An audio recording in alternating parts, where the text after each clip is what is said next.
नमस्कार दोस्तों, स्वागत है आपका एग्जाम बुक चैनल में। दोस्तों, इस वीडियो में हम बात करेंगे कि अभी जो एक नई न्यूज़ जो है फ्लैश हो रही है कि कोई भी नया जो है पद सृजित नहीं किया जाएगा। गवर्नमेंट जो है अपने बजट पे बहुत ज़्यादा ध्यान दे रही है। तो देखिए, मैं आपको बताना चाहता हूँ कि ये बात एक तरीके से सही है कि कोविड-19 की वजह से बजट में बहुत ज़्यादा प्रॉब्लम आई, क्योंकि जब फैक्ट्री नहीं चल रही तो टैक्सेशन भी नहीं हो रहा है, इनका टैक्स कलेक्शन नहीं हो रहा है।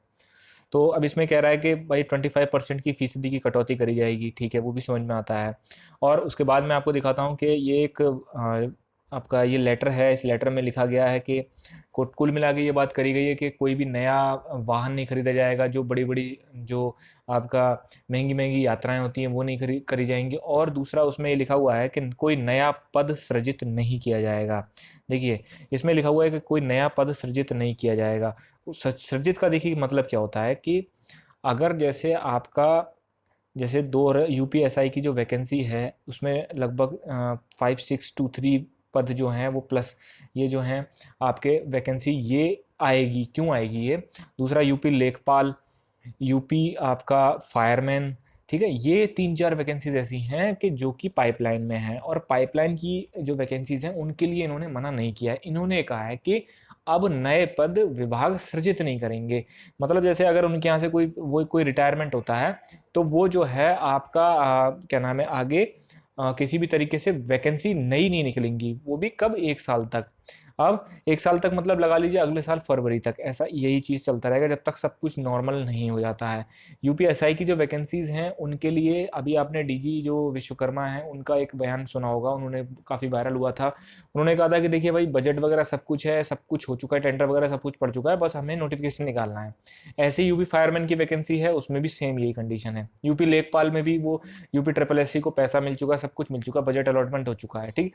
तो मैं ये कह रहा हूँ कि आपका जो है एग्जाम होने में टाइम लगेगा, लेकिन आपका जो है ये सारी वैकेंसीज के लिए जितनी भी फंडिंग वगैरह वो सब कुछ अवेलेबल है, वो आयोग को दिए जा चुके हैं। तो आप लोग घबराइए मत, ये वैकेंसीज की आप तैयारी कर दीजिए। और सुरक्षा प्रदेश से मैं आपको एक चीज़ बताना चाहता हूँ कि यूपी पुलिस की वैकेंसी कभी कम नहीं हो सकती, क्योंकि आज जब आज इतनी पुलिस होने के बावजूद भी पुलिस हमारी जो है वहाँ पर जाके जब दंगों में या कहीं जाके कमज़ोर नज़र आती है, वो इसीलिए क्योंकि लोगों की कमी कम है, पुलिस में बहुत कम लोग हैं। तो भाई सीधी सी बात है, अगर ये 50,000 पद सृजित करते हैं तो आपको क्या लगता है इन्होंने 50,000 पद जो है वो बनाए हैं? नहीं। 50,000 में से लगभग 25,000 तो रिटायर हो जाते हैं हर साल यूपी पुलिस में। तो यूपी पुलिस का फोर्स लगभग 10 लाख 12 लाख का फोर्स है, तो इसमें से रिटायर हो जाते हैं। तो पद का सृजन तो मात्र 25,000 का ही होता है।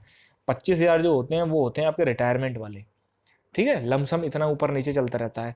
कोई रिटायरमेंट होता है, आप लगा लीजिए आप सिपाही, दरोगा और हेड कांस्टेबल और आपका इंस्पेक्टर, ये नॉन जीओ पद माने जाते हैं। ठीक है, नॉन जीओ में वैसे एसआई और इंस्पेक्टर होते हैं, लेकिन ये गजेटेड ऑफिसर्स वाले पद नहीं होते हैं। अब इनमें से कितने लोग रिटायर होते हैं, कितने लोग वीआरएस दे देते हैं, बीच में नौकरी को छोड़ के चले जाते हैं। बहुत सारे लोग ऐसे होते हैं जो कि दूसरी नौकरी में उनका पेमेंट दूसरे मिल जाता है तो वो नौकरी वो छोड़ के चले जाते हैं। ऐसे पद ऐसे होते हैं कि जो कि आपका बने रहते हैं। और यूपी पुलिस में से कभी पद नहीं आएगी। यूपी पुलिस कांस्टेबल की भर्ती आएगी, हाँ ये कह सकता हूँ, चुनाव के आसपास आएगी। चुनाव के आसपास मतलब चुनाव से लगभग 6 महीने 1 साल पहले, नेक्स्ट ईयर तक, मिड तक वो भी आ जाएगी। ठीक। तो आप लोग घबराइए में तैयारी करते रहिए। यूपी एसआई, यूपी लेखपाल, यूपी फायर, इन सब की भर्तियां होंगी ही होंगी, इनमें कोई भी परेशानी नहीं होगी। धन्यवाद।